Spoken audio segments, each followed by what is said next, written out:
few years ago, I fell down the rabbit hole. I was miserable, depressed, anxious, and perhaps worst of all, I couldn't find myself. I also couldn't sleep at all. When friends or family reached out to help, I rejected them. The one thing that seemed to bring relief was going for long walks. So I walked for miles with kind friends, but if they offered even the gentlest advice, I was defensive and negative. I couldn't make the smallest decision and couldn't manage the tasks of daily living, so Guy did everything. He also drove me to see counselors and doctors. They put me on several medications, but nothing helped. Finally, my doctor advised going to Butler. I went, feeling hopeless and useless. The first night I was there, my Portuguese-speaking roommate stole my pillow and blanket 3 times before the nurse moved me down the hall. This made me realize I was less sick than my roommate, but it made me wonder what the future held. My 5 long weeks in Butler consisted of tests, meeting with doctors, trying one medication after another, and learning a bit about the lives of some of the other patients. Visits with Guy, Eli, and friends were the only good moments. Finally, I was released, still feeling miserable. Guy and my friends drove me to the recommended outpatient classes in cognitive behavioral therapy, but it really felt like the good folks at Butler had given up on me, and I would just have to accept my life as a miserable little old lady taking sleeping pills. But Eli, Guy, my sister, and my friends didn't accept that. They knew I was still in there. Eli was determined to find a psychiatrist who would recognize I was still in there and would work with me. They searched all over Rhode Island, but no one had room in their schedule. Eli's tenacious, and finally found a psychiatrist in Providence whom I began seeing right away. He does talk therapy as well as prescribing medication. He diagnosed me with a type of late onset bipolar disorder and prescribed medication accordingly. I came to realize that medication would help me help myself, but alone would not fix me. I came to see that with medication and support, I could do the work to recover. It took a couple more months, but gradually I came back to myself. I healed. The most pervasive feelings I have had since healing is gratitude. Every morning when I wake up and feel like myself, I say thank you. I'm overwhelmed when I think of Eli's tenacity in finding the right psychiatrist for me, and I'm grateful for his skill. When I think of Guy and my family, my amazing friends, and the dear people in this congregation, and all the ways they and you reached out with support, I'm overwhelmed again with gratitude. And when I think of the overworked doctors, nurses, and other medical staff who try so hard to help those with mental illness, I'm grateful for their efforts and wish they were not stretched so thin. I got better because of the help of many people. I know we're all connected. All those hands reaching out to each other, isn't that the interconnected web of all life? That's what saved me. I feel like I have been held in what Rev. Denis calls the hammock of the interconnected web of life, and I'm thankful. My wish is that we will reinforce the interconnected web so that more people feel held by it, so that all those who suffer get the help they need. And now I'd like to invite you to remain seated and open your great hymnal to number 88, columns. That always amazes me. Like, when we pull off a round like that and it sounds that good, like, wow. I mean, Mike is great, the choir is wonderful, but, you know, the rest of us, especially me, and then we do it, it's kind of amazing. You know, another thing that we've done that's kind of amazing is talking about the 8 principles. You know, on the first Sunday in January, I started talking about our 8 principles, all 8 of them, and we're done. We finished that a couple weeks ago. We started with a metaphor. It was a metaphor of a suspension bridge that supports our journey back and forth across from shore to shore, a journey that we make together. And I started by talking about how the interdependent web of all existence, our first principle, is represented by one tower. And then I talked about the inherent worth and dignity of every person being the other tower of the suspension bridge. And then I talked about how the 8th principle is that big cable that runs from shore to shore across both towers, draping, and how that creates a tension between the 2 towers, the 1st and 7th principles that want to bring it in. But it's a dynamic tension that is actually the power, the force that holds the whole bridge, our principles, intact. And in an order that may seemed completely random, I talked about our 5 other principles: justice, equity, and compassion in human relations, spiritual growth in our congregations, a free and responsible search for truth and meaning, the right of conscience and democratic process, and the goal of world community with peace, liberty, and justice for all. And each is a kind of tool for managing the dynamic tension between the 1st and 7th principles and the 8th. There are those verticals in the suspension bridge that create stability and hold the whole thing together. And principles 3 to 6 are the means by which we make the most of the opportunities and challenges that come our way. That's been not on this whole time? Just listen. Well. But like a bridge, all 8 principles need each other. You break one element and the whole thing starts falling apart. How can we grow spiritually if we aren't working toward a goal of world community? And how can we have justice without compassion? In a search for truth and meaning, for that to be real, it can't be real if our democracy is broken. Without a commitment to building the beloved community, pulling our mission together, we'd split apart into 2 factions. There'd be the individualists going in one direction, seeking greater freedom and greater independence.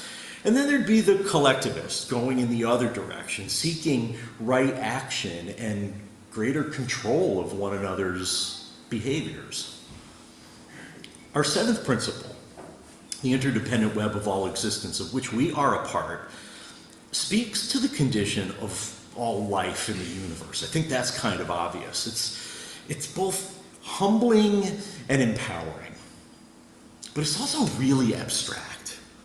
I can think about how tiny I am in comparison to the whole universe, but that's hard to remember on a daily basis when I'm just trying to get through emails and my to-do list while still honoring the incredible dignity of every single person in my life. It's hard to remember how connected I am to stardust on those days when ministry is more about administration and management than real face-to-face human connection. But when I do think about that interdependent web, I usually visualize something like Indra's web. Rajiv Malhotra, author of several definitive books on Hinduism, describes Indra's net this way. He says it originates from the Atharva Veda, one of the sacred texts of Hinduism, which likens the world to a net woven by the great deity Indra. The net is said to be infinite and to spread out in all directions with no beginning and no end. And in each node of the net is a jewel, so arranged that every jewel reflects all of the other jewels. No jewel exists by itself independent of the rest. Everything is related to everything else, and nothing is isolated. It's a beautiful metaphor, isn't it? I always imagine Indra's net kind of floating in the darkness of outer space and the only light coming from the stars. So it's kind of diffuse, kind of dim, but emanating from lots of different directions. There's a kind of evenness to it, and it makes the jewels sparkle like fairy lights over a garden at night. The light magnifies and even enchants the points of connection and the jewels that they support. Nothing is harshly lit, and everything looks magical and serene, celebratory in a quiet way.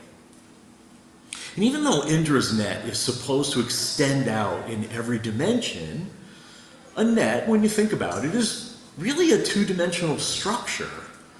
Now, it could extend out forever in one plane. It might even undulate here and there, so it creates a kind of, rolling landscape on a cosmic scale. But the thing about that is, if that's what happens with Indra's net extending out across the universe, wouldn't there be two sides to it? It would literally bifurcate space. And if that were the case, if you were on one side, how would anyone or anything ever pass through to the other side? I mean, something has to exist outside of the net, right? The net would be a divider. Everything within the net would be unified, right, by those connections and the jewels and reflecting.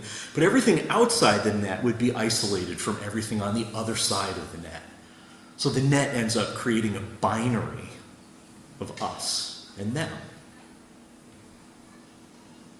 So maybe the net doesn't exist on a single plane. Maybe it curves and folds back over itself, creating nooks and crannies and pockets and larger spaces within itself. Maybe it's like an unending blanket tossing around in an infinite tumble dryer.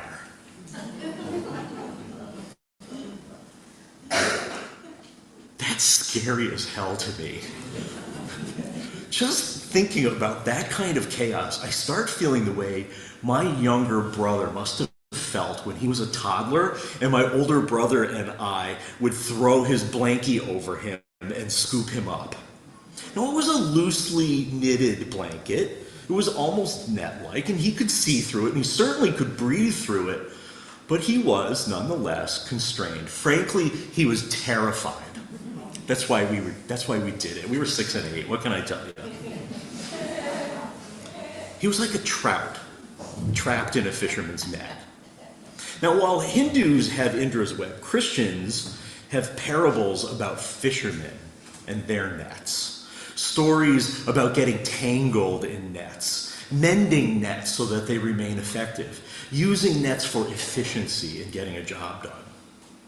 And God is often compared to a fisherman, scooping up human beings in a net, and then separating them, judging them, sorting the good from the bad. And one has to imagine eventually consuming the fish. In that metaphor, I always think, is it better to be deemed good and eaten, or to be deemed of poor quality or of the wrong species and thrown back into the water? Now, I've never met a single UU who wants to be one of those fish, trapped, taken out of our natural environment, but judged good or bad and devoured, or left at the bottom of the boat to die in the sun. So the imagery of the seventh principle, this interconnected web, this net of all existence, it could be really beautiful and magical, like a more simple view of Indra's net, bejeweled and sparkling in space. or it can be a terrifying image of entanglement and torture, of separation and judgment. And the thing is that the 8th principles are a manifestation of the idea conveyed in the 7th. The 8 principles all depend on one another. None of our principles can exist in isolation. The principles are a web, a net. Our spiritual growth shines brighter when it reflects democratic process. World community becomes clearer when there is justice. Individual worth is elevated when we nurture compassion. So, our principles are much the same as the metaphor of the net. They can feel connecting or isolating, expansive or constricting, empowering or stifling, or anywhere in between those extremes. The thing is, though, as I keep saying, the principles are not a creed. No person is expected or required to proclaim them as their guiding beliefs in order to belong to our faith. And that's where the problem lies. Too many Unitarian Universalists have come to think of the principles as a creed, even a doctrine, when it's neither. The principles are not a creed and they're not a doctrine. There's no one right way. There's no one right answer to any question. We don't claim to have an exclusive understanding of the truth with a capital T.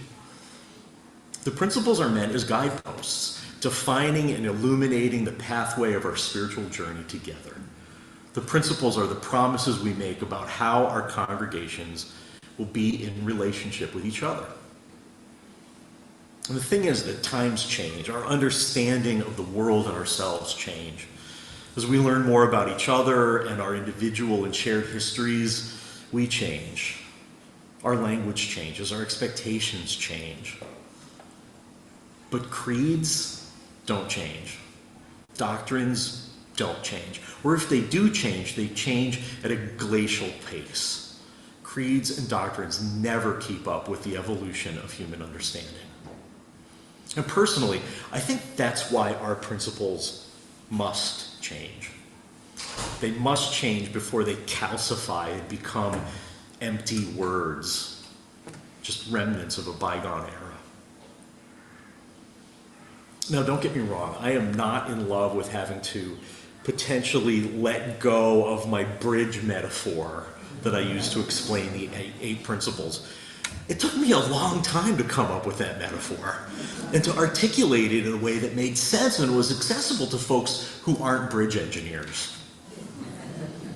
But I also know that different factions within Unitarian Universalism are holding on a little too tightly to one principle while effectively ignoring all the others. Some are convinced that focusing on racial justice as an association is antithetical to democracy because it gives too much power to a small minority. And that's a violation, they say, of our 5th principle.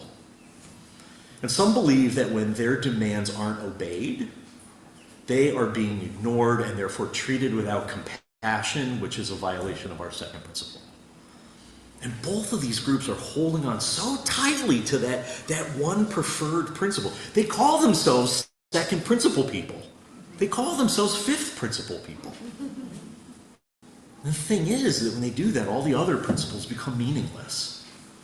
Now, I don't want to harp on divisiveness within our association of congregations at the moment. But I will say this. Rather than using the words of our principles to beat each other with like weapons, we have to use the ideas behind the principles to support each other and our association. The world is a hurting place right now. From the far left to the far right and everywhere in between, we are afraid. We often feel ignored, silenced, threatened, maligned, and abused by those who see us as their enemies. Even when we sincerely feel like we don't have enemies, we're always aware that there are plenty of people who see us as their enemies, just because of who they are. You know, when I lived in Ohio, I had to stop kayaking at my favorite spot, a lagoon on Lake Erie. There were a few marinas there, and way too many of the boats in those marinas flew flags above that said "Death to Liberals." I mean, seriously. Ohio's a little different from Rhode Island. But the thing is, it was really clear to me that I am their enemy. They're not my enemy, but I am their enemy. My mere existence is a threat to them. And we're all living with this every day. Everybody's hurt. Everybody's feeling threatened in some way. And the truth is, with all this hurt and divisiveness going on in the world, it's bound to happen here in our association of congregations. Sometimes, even within our congregations. And I'm sad to say that there are too many Unitarian Universalist congregations in the United States at the moment that are being ripped apart over issues like masking, gender identity, and the evolution of language, decentering whiteness, and intentionally striving for more diversity of every kind. We have gone down the rabbit hole. When we are together as an association, there are some among us that are just miserable and anxious. Many are afraid for the future, and many are in despair over our present. But I want to be clear. The overwhelming characteristic of Unitarian Universalism in 2023 is not a dystopic nightmare of factionalists in cage fights. The truth is, it's a very small but very loud and very worked up minority of UUs who are in despair over the state of our being. But they're reflective of our times. They're jewels in our net, and they're reflecting on us, and we're all part of that, and they're all part of them. And maybe sometimes we feel that way too. We're thinking of our principles as a creed or doctrine and forgetting what they're really meant to be, guideposts for how we promise to be together. When one congregation is struggling with the challenge of a hurting world and hunkering down in their sanctuary, our principles say that other congregations should be there with them. And when we're struggling with factionalism in our association, born of fear of being excluded from leadership, our principles say we should stay in the conversation and manage the dynamic tension between the rights of individuals and our responsibility to the whole. That's why I've started thinking of our principles a little differently. I'm ready to think of them not as a massive, immovable suspension bridge, but as a net of support. Not a magical, bejeweled net in the weightless beauty of space, and not a fisherman's net that can both kill and feed. I'm thinking of our principles as a hammock. A movable, pliable, lightweight structure that can provide support. The way Penny's loved ones provided support for her when she needed it. It's not a glamorous image. The hammock is pretty utilitarian, but when you need to rest, when you need to put your head down wherever you are, among friends, and get the sleep that has been evading you, I can't imagine anything better. And the best part is there's nothing permanent to a hammock. It's movable, it's changeable, it's temporary. Now, I'm not saying that rethinking our principles is going to rechange the world. It's not going to magically make every single person feel like they're being heard and democracy has been renewed. But if we can rethink how we express our values to be more inclusive, more just, and frankly more fluid, then maybe the process of engagement can be the way that we support each other. How amazing would that be? For those who don't know, this June at our UU General Assembly in Pittsburgh, we're going to be voting on the future of our principles. There's a slight chance that we might adopt the eighth one once and for all. It's not out of the question, it's not impossible, but it's very unlikely. We will, without a doubt, be voting on whether or not to adopt a new Article 2, the statement of principles to our bylaws, to replace the principles that I've been talking about so eloquently for the last 3 and 4 months, replacing them with 7 words which make manifest all of the ideas behind all 8 principles, including racial justice. But those 7 words would be in a cluster, with love at their center. Now, we're not going to be adopting those new words in June. That will not happen, absolutely not. But we are going to be voting on whether or not to move forward with a year of study about those words, a process of conversation and discernment about the proposal, and then potentially vote on it next year in 2024. Now, there's a chance that this June we could vote down that conversation, that the study and discernment won't happen, and we'll be back to working with the 7 principles. Honestly, after all that I've said, I hope that doesn't happen. Some folks are in an existential UU crisis, and we need to meet them where they are, listen to them, support them, and even say, lovingly, goodbye if we need to. But we have to do this work. We have to support each other and our congregation and stay present and let the association, let these principles, the ideas behind these principles support us. I'm just really grateful that no matter how we name them, the values our congregation live by give us all the tools that we need to stay together. I'm grateful that Unitarian Universalism, in all its diversity, is a supportive structure. And I'm especially glad that in this congregation, we all support each other, even when it's difficult, even when we might feel like we've lost our way. So please rise now, or sit with gusto if you prefer, as we sing together number 1020 in the Teal hymnal, Wo Ya Ya.